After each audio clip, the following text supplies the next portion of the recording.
किताबें तो आप लोगों के पास होंगी नहीं,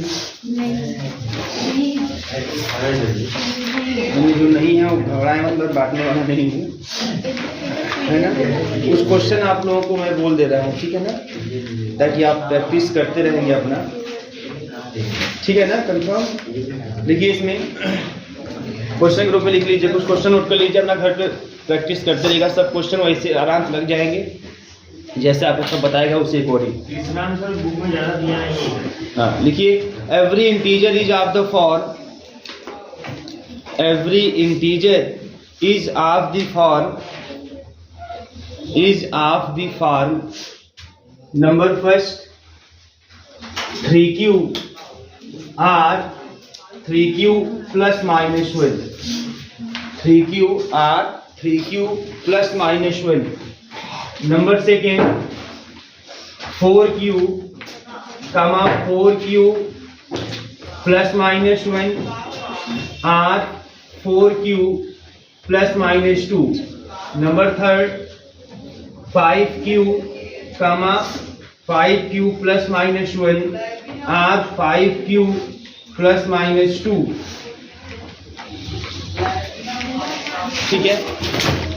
देखो भैया बचा के ना, गिरो मत, एकदम आराम से, ठीक है। यह नेक्स्ट क्वेश्चन लिखिएगा, पहला। दूसरा क्वेश्चन लिखिए, देखिए every odd integer, every odd integer is of the form, every odd integer is of the form, number first 2q plus 1, number second 2q minus 1, number third 4q plus minus 1, and number 4 plus minus 4q or plus 1,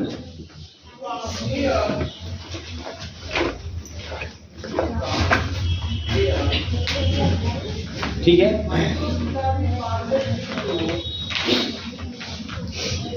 ये हो गया। Next लिखिएगा, the square of an odd integer, the square of an odd integer, an odd integer is of the form, is of the form 8q plus 1, ये तो मैं कराया भी शायद। the square of an odd integer, the square of an odd integer is of the form 8q plus 1, 8q plus 1, ठीक है। तो ऐसे क्वेश्चन में आपको समस्या नहीं होनी चाहिए, कर लेना चाहिए आप लोगों को। एक में लाइन नोट में लिखिएगा आप लोग, देखिए for any two integers, note में लिखिएगा, for any two integers a and b, a and b and b is greater than 0, a and b is greater than 0, there exist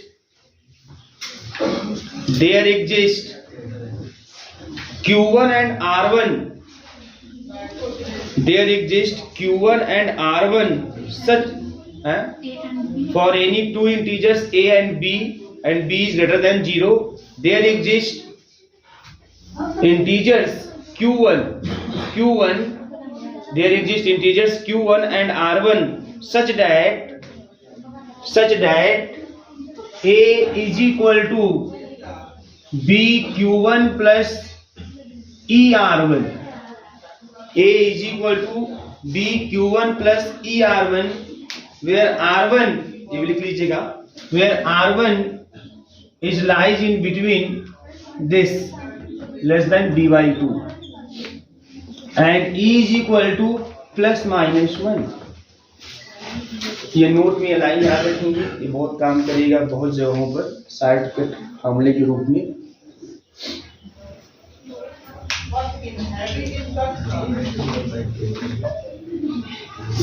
ठीक है ना। इस तरीके का होता है। इसका मतलब समझना क्या है, मतलब कोई अगर दो इंटीजर ए बी है तो ऐसी स्थिति में कोई Q1 R1 इस तरह से एग्जिस्ट करेगा कि ये कंडीशन आपको दिखाई देगा, जो डिवीजन एल्गोरिथम के ही रूप में आया हुआ है, लेकिन R1 इस तरीके से होगा, E = प्लस माइनस ये होगा। जैसे पहले की बात करें अगर हम, तो पहले में क्या है, पहले का स्टेटमेंट का मतलब क्या है, पहले के स्टेटमेंट का मतलब यह है कि किसी भी इंटीजर को आप उस रूप में लिख सकते हो 3q या 3q प्लस माइनस 1 के रूप में। इसका मतलब किसी भी इंटीजर को अगर हम 3 से डिवाइड करेंगे, 3 से अगर डिवाइड करेंगे तो रिमाइंडर के रूप में हमें क्या मिलेगा, 0 मिलेगा या तो 1 मिलेगा, या तो जो इंटीजर होगा है ना, जब 3 से डिवाइड करेंगे, 3 से जब डिवाइड करेंगे तो जस्ट क्या होगा, एक कम होगा। जैसे 3 9 27 है तो 26 हो सकता है, मतलब डिवाइड होने वाले से एक क्या हो जाएगा, एक कम हो जाएगा। बात समझ में आ रही है? जैसे अभी देखिए ध्यान से, ऐसे मान लीजिए हमने ले लिया 1 ले लिया, 1 ले लिया तो 1 को अगर 3 से डिवाइड करेंगे तो 0 बार जाएगा, एक रिमाइंडर बच जाएगा, है ना। फिर अगर मान लीजिए 2 ले लिया, फिर 0 बार जाएगा, अब को ध्यान देना, अभी 0 बार जाएगा, 2 रिमाइंडर बचेगा। लेकिन अगर इसको दूसरे रूप में देखें, अगर -1 वाले रूप में अगर देखें, समझ आ रही है, तो क्या है, ये जस्ट 3 से 1 क्या है, कम, तो -1 रिमाइंडर बचने का मतलब क्या हुआ कि आपका एक कैसे मान लो, ध्यान देना है यहाँ पे, इसका मतलब क्या है, इस -1 का मतलब क्या है कि अगर 2 में आप 3 से डिवाइड करते हो, 2 में अगर आप 3 से डिवाइड करोगे तो कितनी बार भाग जाएगा, है ना, 2 में, तो 2 = 3 × 1, एक बार भाग जाएगा और रिमाइंडर -1। ये इसके कहने का मतलब है, एक बार भाग जाएगा रिमाइंडर -1। ऐसे जब 3 के समझ में आ रही बात नहीं यहाँ पे, है ना। इस पहली लाइन का मतलब ही कोई भी इंटीजर अगर आप लोगे, वह इंटीजर है ना, जब 3 से डिवाइड होगा तो रिमाइंडर या तो 0 बचेगा, या तो 1 बचेगा, या तो -1 बचेगा, यही इसका कहने का मतलब है। जैसे 1 ले लिया आपने तो 1 को लिखेंगे 3 × 0 प्लस का 1 आ जाएगा यहाँ पे, तो रिमाइंडर 1 हो गया। 2 ले लिया तो देखो 2 की स्थिति यह हो गई, 3 × 1 -1, 2 आ जाएगा, है ना। मतलब वो किस, ये वाला किस फॉर्म का हो गया, ये वाला आपका फॉर्म हो गया 3q + 1 का, ये वाला कौन सा फॉर्म हो गया, 3q - 1 का, ये 3q + 1 का फॉर्म हो गया, ये वाला आपका 3q - 1 का फॉर्म हो गया। अगर 3 ले लेंगे तो 3 × 1 और प्लस का 0 हो जाएगा, ये 3q का फॉर्म का हो गया।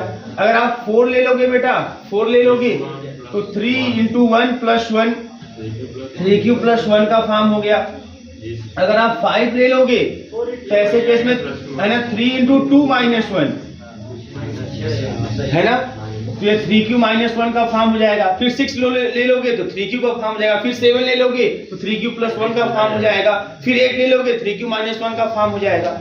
तो किसी भी इंटीजर को अगर आप लेते जाओ इस तरीके से, तो आप देखोगे अगर उसको 3 से डिवाइड करोगे तो आपको रूप यही मिलेगा, या तो 3q का रूप मिलेगा, या 3q + 1 का रूप मिलेगा, 3q - 1 का रूप मिलेगा। ये बात समझ आ रही है, तो सिंपल एकदम इस तरीके से।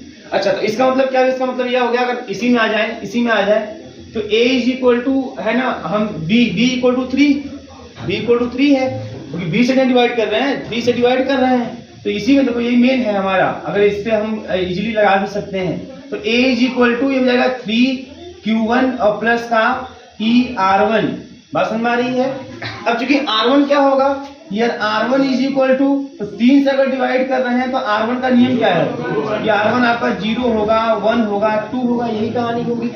तो इस तरीके से a = अगर हम r1 को, ध्यान देना, r1 को रखेंगे 0 तो मिलेगा 3q, है ना, 3q1 या 3q, कोई दिक्कत इसमें है नहीं, है ना, 3q1 हो गया, ठीक है। इसी बात अगर हम 1 रखेंगे 1 तो a = मिल जाएगा 3q1, क्लियर है।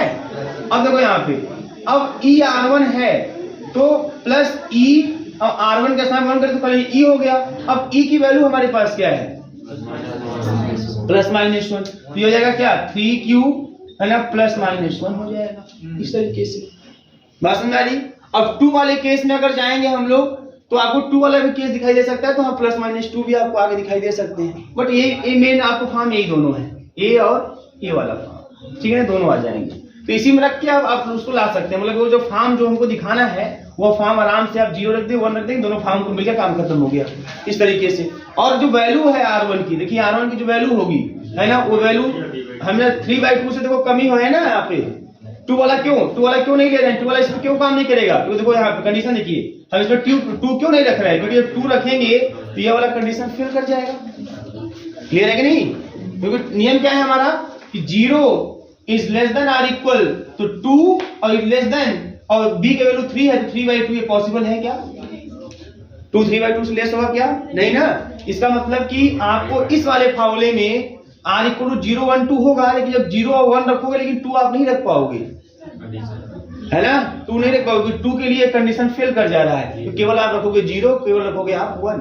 तो 0 रखोगे तो आपको मिलेगा 3q1 और जब 1 रखोगे आप तो मिलेगा 3q + -1। तो मतलब कोई भी इंटीजर इसी रूप में दिखाई देगा। क्लियर है? इसी प्रकार से देखो अभी दूसरे वाले क्वेश्चन, दूसरा ये पहला वाला पार्ट है। दूसरे वाले पार्ट में अगर हम चलें तो दूसरे वाले पार्ट की स्थिति क्या है? 4 से किसी भी इंटीजर को अगर 4 से डिवाइड करोगे तो रिमाइंडर या तो 0 बचेगा या तो +-1 बचेगा या तो +-2 होगा रिमाइंडर। अब 4 से जैसे मान लीजिए स्टार्ट करते हैं हम लोग, तो मान लीजिए 1 को लिखेंगे 4 × 0 + 1 है ना, 0 बार भाग जाएगा, 1 बच जाएगा। तो यहाँ पे इस तरीके से देखें तो ये किस रूप का हो गया? या 4q + 1 का रूप हो गया इस तरीके से 4q + 1 का रूप हो गया। इसी प्रकार से अगर हम 2 की बात करें तो 4 × 0 + 2 हो जाएगा, फिर आएगा 4q + 2 का रूप हो गया। अगर हम 3 की बात करें तो यह 4 × 1 - 1 हो जाएगा, 4 में से 1 गया 3 है ना, 3 आ जाएगा ना, तो यह 4q - 1 का फॉर्म हो गया। अगर हम 4 को लिखें तो यह जाएगा 4 × 1 + 0, तो यह 4q का फॉर्म हो गया। अगर हम 5 को लिखें तो 4 × 1 + 1, तो यह 4q + 1 का फॉर्म हो गया। अगर आप 6 को लिखें तो इसको लिखेंगे 4 × 2 - 2 जाएगा ना, तो 4 में 8 में से 2 गया 6, 21 रूप हो गया 4q - 2 का रूप। ऐसे करते जाओगे आपको जो रूप दिखाई देगा वो या तो 4q दिखाई देगा या 4q - 1 या 4q + 1, 4q + 1, 4q + 2, 4q - 2, बस यही सब दिखाई देंगे। अभी आप 7 पे जाओ, 7 पे बात नहीं, 7 किस रूप का हो जाएगा? 7 4q - 1 का रूप हो जाएगा। भाई 8 से 1 कम है 7, और 8 क्या हो जाएगा? 4q का रूप का हो जाएगा। 9 क्या हो जाएगा? 4q + 1, 4 दूनी 8 + 1। 10 क्या हो जाएगा? है ना, तो मिलेगा 4q - 2 वाला फॉर्म, 4 3 12 में से 2 गया, अब +2 वाला भी सेट कर सकते हैं, 4 दूनी 8 + 2 10। तो जब भी दिखाई देगा वो अगर किसी भी इंटीजर को अगर 4 से डिवाइड करोगे, याद रखना, किसी भी इंटीजर को 4 से डिवाइड करोगे तो रिमाइंडर के बाद छोड़िए, जो मतलब फॉर्म आपको दिखाई देगा वो 4q या 4q + 1 या 4q + -1 और 4q + -2 दिखाई देगा। अब इसको दिखाओ कैसे? देखो यहाँ पे तो हमें जानते हैं कि a = bq1 + का ER1, देखो इस यहाँ से, ठीक है ना, ये और 0 is less than or equal r1 is less than b/2। तो नियम के अनुसार देखो 0 is less than or equal r1 is less than b, मतलब 4 से डिवाइड करने की बात हो रही है ना दूसरे वाले क्वेश्चन में, तो 4/2 करेंगे 2 आ जाएगा। तो रिमाइंडर जो है वो 2 से कम, देख रहे हैं ना, 2 से कम। अब देखो यहाँ पे, तो यहाँ की स्थिति में जब 4 से डिवाइड हो तो a = क्या मिल जाएगा? यहाँ पे 4q1 + ER1, ये ना 4q1 + ER1। तो पहले स्टार्ट करो, पहले आप r1 = क्या रखो यहाँ पे, है ना, r1 = आप 0 रखो। तो जब r1 = आप रखोगे 0 तो ऐसे केस में क्या मिल जाएगा आपको? 4q1 मिल जाएगा, सॉरी 4q1 मिल जाएगा, मैं लिख देता हूँ यहाँ पे, है ना। when r1 = 0 तो आपको मिल जाएगा a = 4q1, और when r1 = 1, है ना, तो यहाँ पे मिल जाएगा a = 4q1 और +-e, सॉरी +- नहीं, +e, और e की जो वैल्यू होती है वो +-1 होती है, +-1 हो गया 4q + -1। अब देखो यहाँ पे a वाली कंडीशन था, देखिएगा 2 लेस देन 2 वाला, है ना, मैं बता रहा हूँ, समझिए मेरी बात। जैसे देखो यहाँ पे इस पिछले वाले क्वेश्चन में लेस देन 3/2 था, है ना। अब 3/2 मतलब क्या? देखो 3/2 मतलब 1.5, तो 1.4 तो हो नहीं सकता, जरा वो ध्यान समझिएगा, है ना भाई। 3/2 का मतलब 1.4 तो हो नहीं सकता, 1.3 तो हो नहीं सकता। जब भी लेते हैं कोई इंटीजर लेते हैं, बात समझ आई ना? तो a लेस देन 2 मतलब कि 1.99 हो सकता है, 1.98 हो सकता है, लेकिन 1.98 इंटीजर तो है नहीं, इसलिए आप लगभग 2 ले सकते हैं, इसमें कोई समस्या नहीं है, ठीक है ना? इसलिए यहाँ पे लेंगे। तो यहाँ पे भी अगर मान लीजिए 1 होता, लेस देन 1 होता तो 1 लेते, लेस देन 2 होता तो 2 लेते आप। बात समझ में आ रही है ना?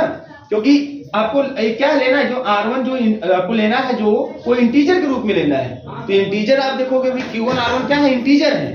तो इंटीजर अब 2 से लेस का मतलब है क्या रह गया, सीधे 1 हो गया ना मतलब, तो लिख दे इक्वल टू 1 लिख दे इसका मतलब। लेकिन नहीं, हम लेस देन 2 लिख रहे हैं, इसका मतलब 2 से लेस कुछ भी ले सकते हैं, लेकिन इंटीजर लेना है। तो ऐसी स्थिति में हम 1.999 भी करके ले सकते हैं, और वो अप्रॉक्स इक्वल टू क्या हो जाएगा, 2, है ना? इस तरीके से।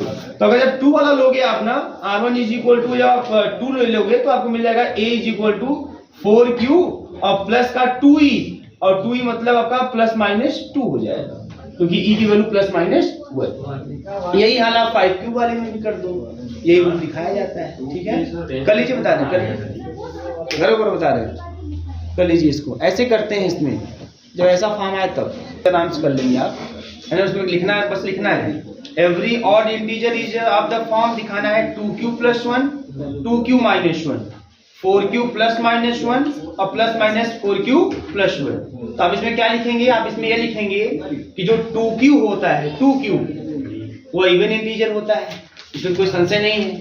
अगर 2 × Q है तो Q इंटीजर है, तो 2 Q क्या होगा, इवन इंटीजर। लिखेंगे since 2Q is an even integer, जब 2Q इवन इंटीजर है देन 2Q + 1 या 2Q - 1 ऑड इंटीजर होगा। तो उसे प्रूव करने की आवश्यकता नहीं है, ऐसे लिखना ही है आपको कि 2Q अगर इवन इंटीजर है, और होता है, ये सबको पता है, then 2Q + 1 and 2Q - 1 is an odd integer, वो ऑड इंटीजर हो जाएगा। अच्छा, अभी हम लोग ये भी देखे हैं, since we know that every integer is of the form 4Q ± 1, 4Q ± 1 का होता है ना, और 4Q ± 1 क्या होगा, वो ऑड इंटीजर होता है। तो देखो 4Q ± 1 रखो आप, 4Q ± 1 में आप रख दो Q = 1, तो क्या मिलेगा आपको, तो 1 रखोगे, Q = 4 में 1 जोड़ोगे 5, 4 में से घटाओगे 3, 5 मिल रहा है ना। अब Q = 2 रख दो तो 8 हो जाएगा, 8 में से 1 जोड़ोगे 9, 8 में से 1 घटाओगे 7, है ना? तो आप लिखोगे क्या, दूसरे वाले क्वेश्चन में आप ये लिखोगे कि every integer of the form 2Q is an even integer, then 2Q + 1 and 2Q - 1 is odd integer या odd integer है ना? And we know that every integer is of the form 4Q ± 1, 4Q ± 1. Therefore it is easily seen that 4Q ± 1 is an odd integer, है ना? चाहे कोई भी Q value put करोगे आपको odd ही मिलेगा, बस इतने लिख देना, इसमें दूसरा वाला कर लेंगे आप लोग, ठीक है? देखिए आपको इसमें अगर कोई समस्या हो रही है ना, तो आप इसमें कोई समस्या हो रही है कि सर 2 ऐसा, आप इक्वल टू लेके चल सकते हो, कोई समस्या नहीं आएगी। अगर मन है तो आप इक्वल टू ले लो, कोई समस्या नहीं आएगी, क्योंकि तो हमको रखना है, अरे लगभग उसको रखना है, तो लगभग इंटीजर वही आएगा, तो वही रख रहे हैं तो आप इक्वल टू कर सकते हो, कोई समस्या नहीं है। फिर कुछ किताब में लिखा है लेस देन, कुछ किताब में इक्वल टू भी करके लिखा है, तो कोई दिक्कत नहीं है, आप कर सकते हो। लेकिन अब तुमको ये भी जानना है कि लगभग मतलब इंटीजर ही लेके आपको रखना है, क्लियर है ना? यहाँ पे तो इक्वल टू ले लो, आपको समस्या ही सॉल्व हो जाएगी। अच्छा, ऐसे ही अगर आप 5Q वाला भी लगाना चाहो तो भी लगा सकते हो। तो किसी इंटीजर को, कोई शॉर्टकट तरीका है, किसी भी इंटीजर को अगर आपको देखना है कि इस फॉर्म का है, तो बस यही याद रखना, आप केवल यही फॉर्मूला, आपका काम बन जाएगा आसानी से। जैसे आपको 5Q वाला दिखाना है ना, 5Q + 1, 5Q + 2, इसका मतलब कि अगर हम 5 से डिवाइड करेंगे किसी भी इंटीजर को, रिमाइंडर या तो 0 या तो निशान +-1 या तो +-2। तो देखो यहाँ पे, तो इसका मतलब जब 5 की बात होगी इसे रख दो, तो B = 5, तीसरे वाले क्वेश्चन में B तो A = 5Q1 या 5Q भी लिख सकते हैं, है ना? वो तो ऐसे लिख दिया गया, और प्लस का ER1, याद रखेंगे जो R1 होगा 0 ≤ R1, R1 ≤ B/2। चलो इक्वल कर दे रहा हूं मैं अभी यहीं से, ताकि आपको दिक्कत ना हो। ये 5/2 ≤ 5/2, अब देखो कहाँ तक रख सकते हैं, केवल 2 तक ही रख सकते हैं। 5/2 मतलब 2.5, तो 2.5 से लेस या इक्वल कौन सा इंटीजर होगा, 2 तक ही रखेंगे आप। तो R1 की वैल्यू केवल 2 ही यहाँ पॉसिबल होगी। यहाँ R1 क्या 0, 1 और 2, यही यहाँ पे ध्यान रखिएगा, यही वैल्यू पॉसिबल होगी। तो इस तरीके से अगर चलेंगे बेटा तो when R1 is equal to 0, जब R1 इक्वल टू 0 होगा तो A इज इक्वल टू क्या मिल जाएगा 5Q1 और R1 की वैल्यू 0, तो ये मिल गया। When R1 is equal to 1 तो A इज इक्वल टू क्या हो जाएगा 5Q1 और प्लस, है ना, और प्लस E मिलेगा, और E की वैल्यू क्या होती है +-1, तो +-1 हो जाएगा। और when R is equal to, है ना, R1 इक्वल टू 2 हो जाएगा, यही ना, R1 इक्वल टू 2 हो जाएगा तो A इज इक्वल टू मिल जाएगा 5Q और +2E, और +2E और E की वैल्यू +-1 तो +-2 हो जाएगा, तो यही काम खाली आएगा, काम खत्म हो जाएगा। तो ये बहुत ही सिंपल है ना स्टेटमेंट यूज कर देंगे, आप किसी को भी दिखा सकते हैं कि वो किस फॉर्म का होगा। इसे 6 से डिवाइड करने पे वो क्या मिल सकता है, 7 से डिवाइड करने पे क्या क्या मिल सकता है, 8 से डिवाइड करने पे क्या क्या मिल सकता है, सब पता चल जाएगा आपको, ठीक है ना, इस तरीके से। और भाई वैसे भी देख लो, आप किसी भी इंटीजर को अगर 5 से डिवाइड करते हो तो रिमाइंडर में क्या बचे, जैसे 5 आप मान लीजिए 1 ही ले लीजिए, 1 लोगे 5 से डिवाइड करोगे रिमाइंडर आपको 0 मिलेगा, है ना, 1 है ना, वो रिमाइंडर 1 मिलेगा, क्योंकि आपको 1 लिखना है तो 1 को ऐसे लिखोगे ना 5 × 0 और प्लस का 1, तो रिमाइंडर 1 मिल जाएगा आपको। 2 की बात आएगी तो 5 × 0 और +2 हो जाएगा, है ना। 3 की बात आएगी तो 5 × 1 - 2 हो जाएगा। 4 की बात आएगी 5 × 1 - 1 हो जाएगा। 5 की बात आएगी 5 × 1 + 0 हो जाएगा। तो ये कौन सा फॉर्म है, ये 5Q + 1 का फॉर्म है। ये कौन सा फॉर्म है, 5Q + 2 का फॉर्म है। ये कौन सा फॉर्म है, 5Q - 2 का फॉर्म है, या 5Q - 1 का फॉर्म है, ये 5Q का फॉर्म है। तो ऐसे आप देखो, अभी नहीं कि कहीं 3, 4, 5 वाला कराए हैं सर, तो 3, 4, 5 वाला, ऐसे 6 वाला भी चेक कर सकते हो कि 6 में किस किस फॉर्म का दिखाई दे सकता है। बताओ 6 में किस फॉर्म का दिखाई दे सकता है, सोचिए, एकदम नियम कानून आप पूरा पकड़िए, कोई दिक्कत नहीं। 6 बताओ किस फॉर्म का होगा, तो पहले देखो यही चीज, A बराबर लिखना 6Q1 और प्लस का ER1। R1 को पता कर लीजिए कि R1 क्या होगा, less than or equal R1 less than or equal 6/2 मतलब 3।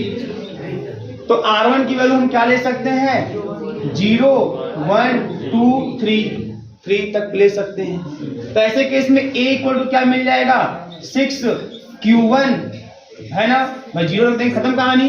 और एक A इक्वल टू क्या मिल जाएगा 6Q1 + -1, और A इक्वल टू क्या मिल जाएगा 6Q1 + -2, और A इक्वल टू क्या मिलेगा 6Q1 + -3। देख रहे हैं ना, यही चीजें होंगी।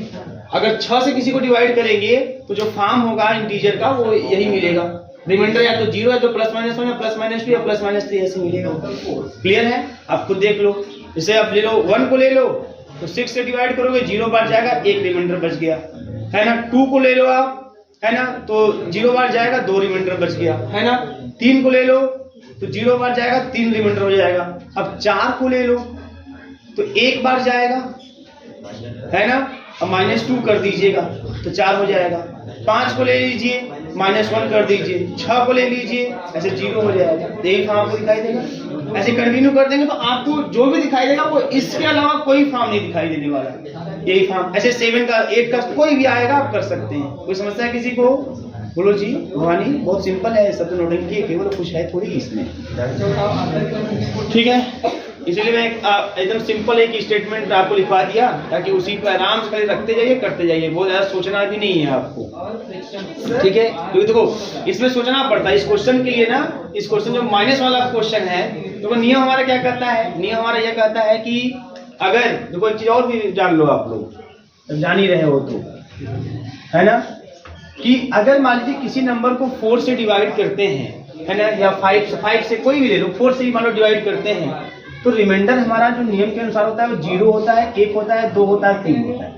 इसके अनुसार अगर हम चलेंगे तो A = BQ + R की अगर हम बात करेंगे तो A = 3Q + R की बात करेंगे तो हमको मिलेगा a is equal to 3q मिलेगा, और a is equal to 3q plus 1 मिलेगा, और 3q प्लस 2 मिलेगा, और 3q और प्लस का 3 मिलेगा। देख रहे हैं ना, जो सामान्य रूल है उसके अकॉर्डिंग भाई अगर 4 से डिवाइड करो तो रिमाइंडर 0 1 2 3 ना मिलेगा, तो उसके अकॉर्डिंग अगर चलेंगे हम लोग तो हमको मिलेगा जो फॉर्म मिलेगा वो 3q मिलेगा, 3q प्लस 1 मिलेगा, 3q प्लस 2 मिलेगा, 3q प्लस 3 मिलेगा।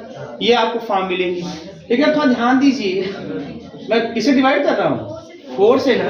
देखिए गजब है, 3 तक रख रहे हैं हम लोग, 4 से 4q मिलेगा, 4q प्लस 1, 4q प्लस 2 और 4q प्लस 3।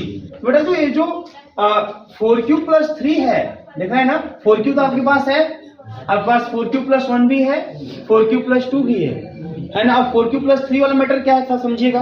अगर मान लो हमारे पास इंटीजर 1 है तो 4 इंटू 0 प्लस 1, ठीक। इंटीजर 2 है, 4 इंटू 0 प्लस 2, ये इसका मैटर है। इंटीजर 3 है, 4 इंटू 0 प्लस 3, है ना। अब ये 4 है तो 4 इंटू 1 प्लस 0। तो ये पूरा फॉर्म दिखाई दे रहा है कि नहीं दिखाई दे रहा है ना। ये पूरा फॉर्म आपको दिखाई दे रहा है। तो अब इसी चीज को जो हम लोग इस निगेटिव वाले में कैसे लिख रहे थे, ध्यान दीजिएगा। निगेटिव वाले में इसी 2 को, जो आपका 2 था, इसको हम लिख रहे थे 4 इंटू 1 माइनस 2 लिख रहे थे, तब वो तो वही आ रहा है ना। इस 3 को क्या लिख रहे थे, 4 इंटू 1 माइनस 1 लिख रहे थे। बात समझ आ रही है ना।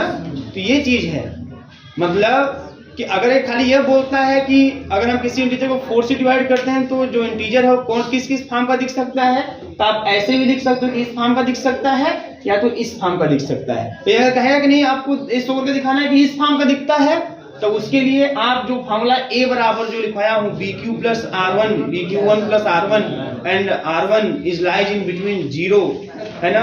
0 is less than equal r1 less than equal b/2, है ना। उस पर लगाएंगे आपको निगेटिव वाला भी फॉर्म मिल जाएगा। और केवल पॉजिटिव वाला फॉर्म दिखाना है तब तो आपको एकदम सिंपल तरीका है, a बराबर bq प्लस r, 4 से डिवाइड कर रहे हैं, 5 से डिवाइड कर रहे हैं, रिमाइंडर क्या बचेगा पता है, 1 बाई 1 रखते जाओगे, सब फॉर्म आपको मिलता रहेगा, कोई दिक्कत नहीं। दूसरे वाले में कर लेंगे।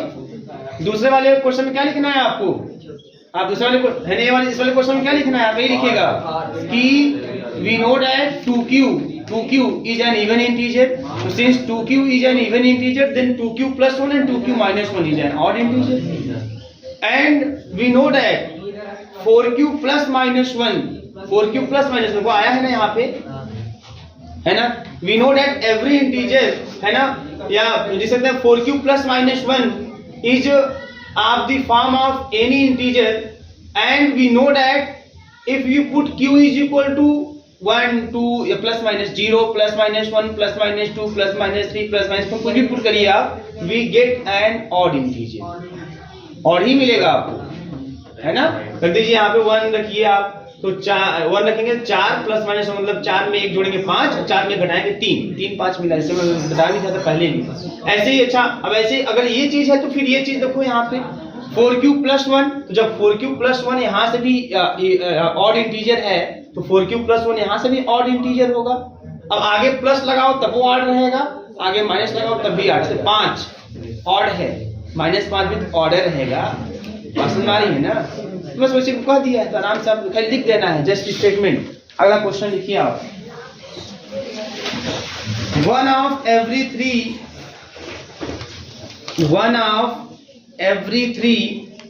consecutive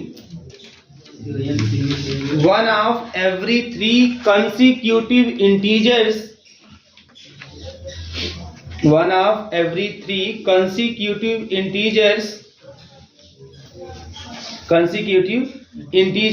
is divisible by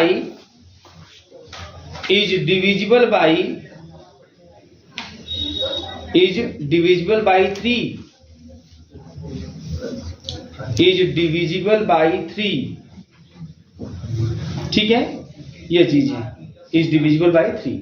अब देखो ये क्वेश्चन एक आध बार पूछा गया क्वेश्चन है कि अगर हम 3 कंसेक्यूटिव इंटीजर ले लें, है ना, एवरी 3 वन ऑफ एवरी 3 लिखे ना, हाँ, अगर हम एवरी 3 कंसेक्यूटिव लगातार कोई 3 इंटीजर अगर ले ले तो वह जो इंटीजर होगा वो 3 से क्या होगा, वो डिविजिबल होगा, है ना, every 3 consecutive integer is divisible by 3। इसका मतलब थोड़ा समझिए क्या है इसका मतलब।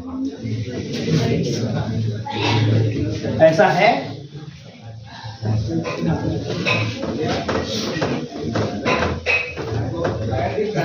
तो ध्यान दीजिएगा। अब यहाँ पे कैसे क्या चीजें हैं हम लेट कर लेते हैं। तो ध्यान दीजिए, लेट कर लेते हैं 3 इंटीजर कंसेक्यूटिव लगातार। तो लेट कर लेते हैं a प्लस 1 a प्लस 2, ऐसे नहीं लगातार मानते हैं, कोई चीज मानना होता है तो क्रम से a मान लिया, a plus 1 a plus 2। Consecutive मतलब क्रमागत। तो क्रमागत 3 आप पूर्णांक ले लीजिए, है ना, क्रम से आप 3 इंटीजर ले लीजिए, a प्लस 1 a प्लस 2, है ना, are the 3 consecutive integer.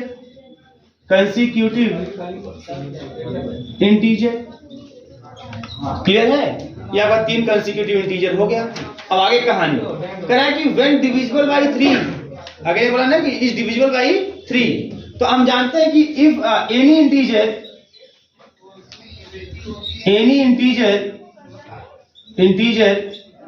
Is divisible by 3, कैसे बोल सकते हैं, any integer is of the form, कौन सा फॉर्म? अच्छा, कोई इंटीजर अगर 3 से डिविजिबल होता है कौन सा फॉर्म का होता है? देखो यहाँ पे 3q और 3q प्लस माइनस 1, इसी फॉर्म का नाम होता है, भी लिखे हैं यहाँ। तो any integer is of the form 3q, देखो कहां से मैं लिख रहा हूं, 3q प्लस 1 और 3q minus 1 is divisible by 3। जो भी इंटीजर इस फॉर्म का होगा 3q प्लस 1 और 3q माइनस 1 इज क्या होगा, ऐसा जिस फॉर्म जो भी इंटीजर इस फॉर्म का होगा ऐसा इंटीजर डिविजिबल बाय 3 होगा, है ना, इस तरीके से। अब देखो ध्यान से, अब यहाँ पे अब ध्यान देना, यहाँ पे क्या स्थिति है। अब यहाँ पे हमको दिखाना है इनको कि जो a प्लस 1 a प्लस 2 और आप लिए हैं क्रम से, वो 3 से डिवाइड होगा। अब कैसे दिखाएंगे? तो a is equal to, let कर लेते हैं, a is equal to 3q। तो जब a इक्वल टू 3q मानेंगे आप, तो इसमें कोई डाउट नहीं है, इट इज डिविजिबल बाय 3। ये 3 से डिविजिबल दिख रहा है कि नहीं दिख रहा है आपको? Divisible by 3। आगे देखो, लेट कर लेते हैं a इज इक्वल टू, अब देखो अगर मैं इसको मानूं, इस वाले को ले लूं, तब a इक्वल टू अगर मैं ले लूं 3q प्लस 1, तब तो समझना क्या होगा यहाँ पे, जैसे a equal to 3q plus 1 ले लूंगा, देन इस केस में देखिएगा a प्लस 2 बराबर क्या हो जाएगा, a प्लस 2 बराबर हो जाएगा 3q प्लस 1 और प्लस का 2, तो हो जाएगा 3q प्लस का 3 और 3 कर लेंगे कॉमन, तो 3q प्लस का 1, it is divisible by 3। Divisible by 3। और अगर a इज इक्वल टू, मैं ये मान लूं 3q माइनस 1, अगर मैं a equal to 3q minus का 1 मान लूं, तब क्या होगा, देन a प्लस 1 बराबर, हमारे पास 3 इंटीजर हैं, a plus 1 a plus 2, then a plus 1 बराबर क्या हो जाएगा, तो a प्लस 1 बराबर मिल जाएगा आपको, a का वैल्यू 3q माइनस 1 और प्लस 1, फिर मिल गया 3q, मतलब a plus 1 is also divisible by 3। इसका मतलब क्या हुआ? इसका मतलब यह हुआ कि अगर आप क्रम से 3 इंटीजर लेते हैं, a प्लस 1 a प्लस 2, वो इंटीजर कैसा हो, वो इंटीजर इस फॉर्म का हो, 3q फॉर्म का हो या 3q प्लस 1 फॉर्म का हो या 3q माइनस 1 फॉर्म का हो, तो ऐसी स्थिति में जो इंटीजर होंगे सब इंटीजर क्या होंगे, 3 से डिविजिबल होंगे। जैसा आपने देखा यहाँ पे, अगर a इक्वल टू 3q लेंगे तो कंफर्म है, डायरेक्टली साफ साफ दिख रहा है कि 3 से डिवाइड हो रहा है। a इक्वल टू अगर 3q प्लस 1 लेंगे तो अब यहाँ पे आ जाएंगे a प्लस 2, तो a प्लस 2 का मान निकालेंगे तो आपको मिलेगा यह चीज, तो मतलब 3q प्लस 1 के लिए a प्लस 2 3 से डिविजिबल होगा, और 3q माइनस 1 के लिए a प्लस 1 जो होगा वह 3 से डिविजिबल होगा। तो लास्ट में लिख देंगे 10, जो स्टेटमेंट है कि, है ना, क्या every 3 consecutive integer is divisible by 3। जो कर लीजिए मैं एग्जांपल दिखा रहा हूँ आपको, बहुत सिंपल एग्जांपल। जैसे मान लो आपने 1 ले लिया, क्रम से 1 ले लिया, आपने 2 ले लिया, आपने 3 ले लिया। अगर इसको हम 3 से डिवाइड करते हैं तो क्या होता है कहानी, 3 मल्टीप्लाइड बाय 0 प्लस 1। इसको अगर मैं 3 से डिवाइड करता हूं, ये क्या हो जाता है, 3 into 1 minus 1, negative plus minus negative वाले पार्ट का है। अगर इसको हम करते हैं तो 3 इंटू 1 प्लस 0, मतलब ये 3q प्लस 1 है, यह 3q माइनस 1 है, और ये 3q। ऐसे आगे भी लोग 4 5 6 ना, तो वो भी सब इसी फॉर्म के होंगे, या तो 3q के फॉर्म का होगा, या 3q प्लस 1 के फॉर्म का होगा, या 3q माइनस 1 के फॉर्म का होगा। अब बेटा ध्यान देना, निशान ध्यान दो यहाँ पे, ये 1 2 3 हो गया ना, स्टेटमेंट का मतलब हो क्या है, ये 1 2 3 हो गया। अब देखो 1 जो है, ये 1 यही a है, अगर इसको मैं क्या कर दूं, इसको 1 प्लस 2 कर दूं, मतलब a प्लस 2 कर दूं, ठीक। a जो है यहाँ देखो, अब ये a बराबर 2 है, इसको मैं 2 प्लस 1 कर दूं, मतलब a प्लस 1 कर दूं, और a हमारा है ना 3 है, जो सीधे सीधे a है हमारा, इसमें कुछ नहीं करना है। तो जो हमको a मिला है, देख रहे हो a 3, a प्लस 1 भी 3, a प्लस 2 भी 3, ये सब 3 से डिविजिबल है कि नहीं है, ये कहने का मतलब है। आगे कहानी समझो, ऐसे मान लो मैं 4 ले लिया, 5 ले लिया, 6 ले लिया, इस स्टेटमेंट का मतलब क्या है, स्टेटमेंट लाइन से समझ में उतना नहीं आ रहा है ना, प्रूफ और लाइन थोड़ा सा अंतर समझ आ रहा है, लेकिन लाइन को थोड़ा सा समझिए क्या कहने के से मतलब है वो समझ लीजिए। ये 4 का मतलब है 3 इंटू 1 प्लस 1, 3q प्लस 1 के फॉर्म का है, फिर 3 इंटू है 2 माइनस 1, 3q माइनस 1 के फॉर्म का हो गया, और यह 3 इंटू 2 प्लस 0 मतलब 3q के फॉर्म का हो गया। अब देखो यहाँ a बराबर 4 है, तो यह a प्लस 2 है ना, 4 प्लस 2 कर दीजिए, तो यह a प्लस 2 हो जाएगा, और यह a प्लस 2 3 से डिविजिबल है, क्रम से a प्लस 1 a प्लस 2 3 से डिविजिबल होने चाहिए, तो a प्लस 2 हो गया ना, a प्लस 2 3 से डिविजिबल हो गया।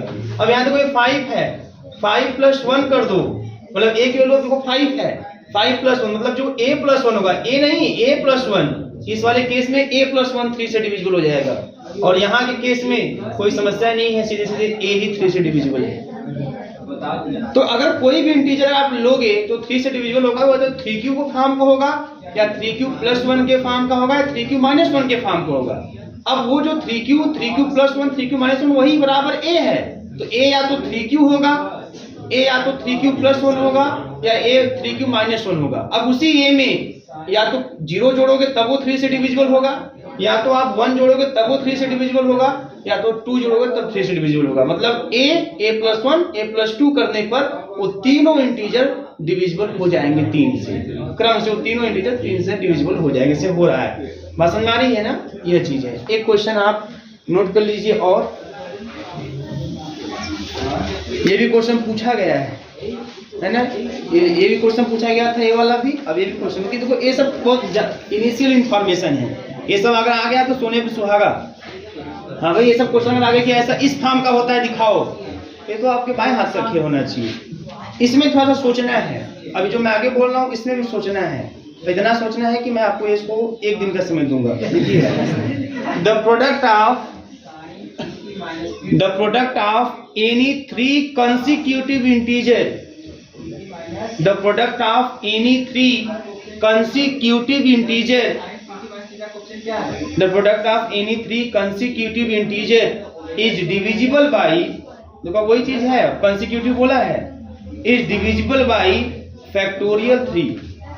अब ये कहानी is divisible by factorial 3, ठीक है। अब इसको सोचिएगा कैसे करेंगे।